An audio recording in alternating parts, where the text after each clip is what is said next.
Good afternoon, everybody. I have a special guest with me today, a special briefer. I think you all know, Under Secretary of State for Political Affairs, Tom Shannon. Ambassador Shannon, as I think you also know, spent the last couple of days in Caracas meeting with Venezuelan officials in the government and the opposition and civil society. And as we talked about yesterday, we were going to make him available to discuss with you the context of those meetings and where the relationship with Venezuela is. I know that there are a lot of questions about the referendum vote in the UK today. The Ambassador Shannon is here principally to talk about his trip to Venezuela. I'll be happy to engage the questions about Brexit in the regular briefing when the ambassador is done. He's on a tight timeline, so we're going to get him right up to the podium, and I'll be moderating the questions as I have in the past, and we've got to see if we can get him out the door here at about 1:45. So with that, Ambassador Shannon. Thank you. Thank you very much, and good afternoon. It's obviously a pleasure to be here, be back in Washington after the last several days spent in Caracas. I went down on Tuesday and came back late yesterday, and the visit, as I think you know, was done at the request of Secretary Kerry and the invitation of the Venezuelan government, and was the product of the meeting between Secretary Kerry and the Venezuelan foreign minister in Santo Domingo during the OAS General Assembly. And on Tuesday, I had the opportunity to meet with members of the Venezuelan opposition and leaders of the National Assembly. On Wednesday, I met with representatives of civil society. I also met with the Venezuelan foreign minister and the Venezuelan president, Nicolas Maduro. And on Thursday, I spent time with our embassy staff in Caracas. I also met with members of the diplomatic corps and also with former Spanish Prime Minister Jose Luis Rodriguez Zapatero, who, along with the Dominican President Leonel Fernandez and the former Panamanian President Martin Torrijos, are managing or facilitating a dialogue process between the government and the opposition. Very, very quickly, the purpose of the visit, as I think you know, was twofold. First was to engage with the Venezuelan government in order to maintain open channels of communication, explain our policy and approach towards Venezuela, and explore the Venezuelan government's willingness to work with us on issues of common interest. And second, to engage with the many sectors of Venezuelan society and to understand better the challenges facing Venezuela and how we, along with the rest of the inter-American community, can help Venezuela face some really significant crises, both political, economic, and social. I think I'll stop there for the moment. I'm happy to respond to your questions and use those questions to address whatever aspect of the trip you'd like to address. But thank you very much. Okay, we'll start with the... Great. Well, Luis Alonso, who knows a thing or two about Venezuela, last You want to start with? I can try, yes. Thank you. How are you? Good seeing you. Likewise, Ambassador. I would like to ask you if you got any specific concession from Caracas in this trip, and also about the mediation of the three former presidents. We know that the Venezuelan opposition refuses to acknowledge there is a dialogue that say this is not, because only one side, the government only, designated them. So until when the U.S. will think this is the best way to achieve dialogue? Or would it be better to designate a different trio of former presidents? Right. Well, let me start with the dialogue. As we've noted several times, we support the dialogue process. Obviously, the dialogue process requires two groups or two people to participate. Both sides appeared in Santo Domingo for proximity talks. Several weeks ago, they were able to identify an agenda of sorts for advanced talks. But since then, they haven't been able to sit down together for any number of reasons, mostly related to things going on in Caracas and political battles between them. Our own point of view is that given the political polarization that exists in Venezuela, and given the different narratives that exist in Venezuela about what's happening, dialogue is an important way to build bridges. It's an important way to try to create common understandings. But it's also a way for both sides to speak to each other outside of Caracas with international facilitation and with great international interest, with the hope being that this can be used not only to address political differences, but also to create a platform from which both the government and the opposition can ask for help from the international community to address some of the really significant crises that Venezuela faces right now. So from our own point of view, dialogue is important. It's up to the two parties to determine whether or not the facilitators are the right ones. Our own point of view is that they are at this point. And in regard to my engagement with the Venezuelan government, I haven't sat down to speak with them in quite some time. And so this was really an effort to re-engage in the aftermath of the OAS General Assembly and to try to establish, as I noted, channels of communication. It's our intent to try to create a structure for this dialogue and an agenda, but it's something we're still working on. So this is still tentative, it's still nascent, but very important, and Secretary Kerry is quite committed to it. But no concessions as such then? By concessions, what do you mean? Well, you tell me.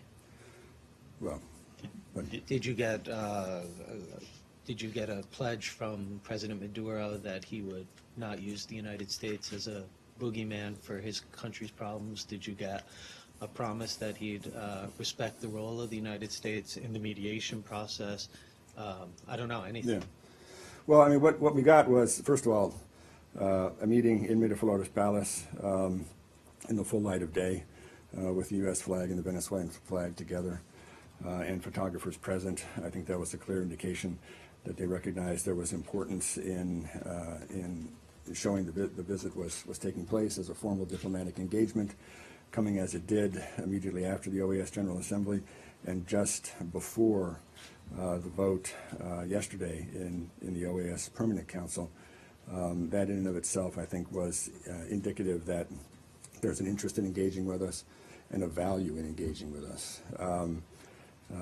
There's still a lot more to do in terms of the conversation and what we're going to be able to achieve in terms of our engagement, and we're going to have to see how far it goes. But as a first step, it was pretty good. Leslie, go ahead. Ambassador, what have you decided on a date for another meeting, the next meeting? And on another issue, is the dialogue about easing tensions between the United States and Venezuela? And then at the same time, you're going to try and or you're going to try and steer it into a bigger dialogue. And the other thing is, what steps can you take in the meantime to kind of clear the air, or what have you offered them? We haven't set a date for the next meeting yet. I hope to be able to do that soon, but quite frankly, a lot of that is going to depend on how the vote in the OAS Permanent Council is digested and understood back in Caracas. That was of concern, obviously, to both the foreign minister and President Maduro. Because they sought a procedural vote to block it. They were obviously quite concerned about Secretary General Almagro's report and looking for a way not to have it presented in the Permanent Council, and the fact that we openly supported that, both in Santo Domingo when Secretary Kerry said we supported the Secretary General's efforts, and in my own assertion of that, they're just going to have to digest this and see how we get to the next step. There was no support to suspend them. I'm sorry? There was no support to suspend them, which is why I didn't go to a further vote, right? No, but they're uncomfortable with the whole process. They don't like being called out, quite frankly. And but anyway, my hope is that we're going to be able to have a follow-on date in the very near future. I do think there are important things to talk about here, and it's important for the United States to be able to talk to all parties inside of Venezuela to ensure that we can exercise our influence in a way that we think matches the situation and matches our interests. We have time for one more. Back there. Go ahead.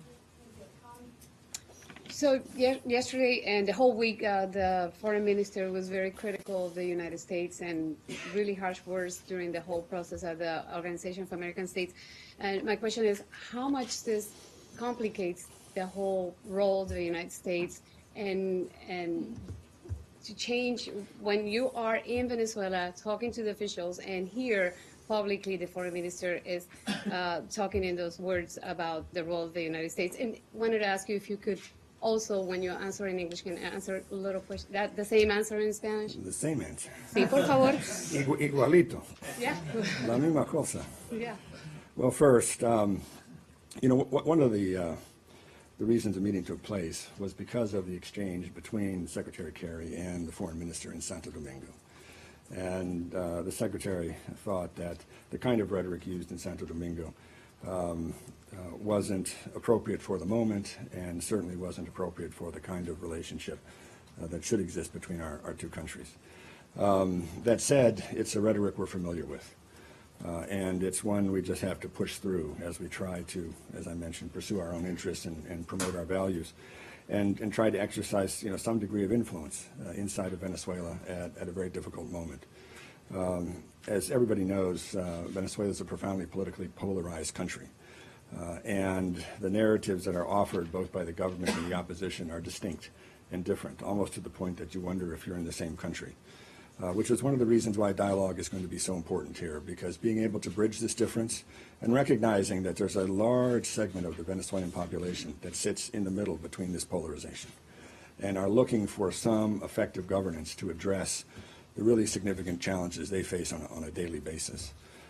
And so the hope is that through a dialogue process that Venezuelans can begin to talk to each other in a way that allows them to identify a path forward.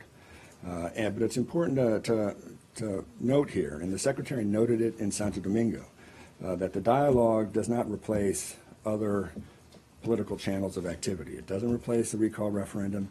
It didn't replace the Secretary Almagro's invocation of Article 20. These are separate tracks that run along separate lines and are not mutually exclusive. En español, pero más cortito, solo voy a decir que la retórica es inapropiada para una relación madura, pero es una retórica que ya estamos acostumbrados hasta cierto punto y tenemos que aguantarlo hasta cierto punto para buscar nuestros intereses y tratar de mantener alguna influencia dentro de Venezuela. Nosotros siempre hemos mantenido nuestro compromiso a Venezuela como un país y como un pueblo, y vamos a mantenerlo.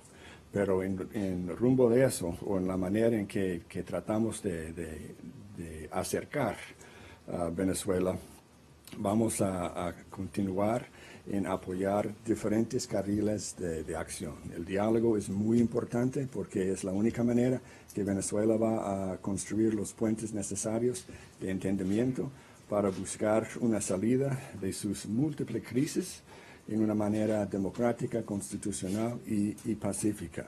Pero al mismo tiempo, como dijo el Secretary Kerry en Santo Domingo, el carril del referéndum revocatorio y el carril de la Carta Democrática son válidos y no impiden uno al otro. Uno puede manejar los tres carriles al mismo tiempo. Pero muchísimas gracias. And thank you all very much. Thanks very much. We've got to get the ambassador on his way. Appreciate it. Thank you very much, sir. Appreciate it. Thanks for doing it.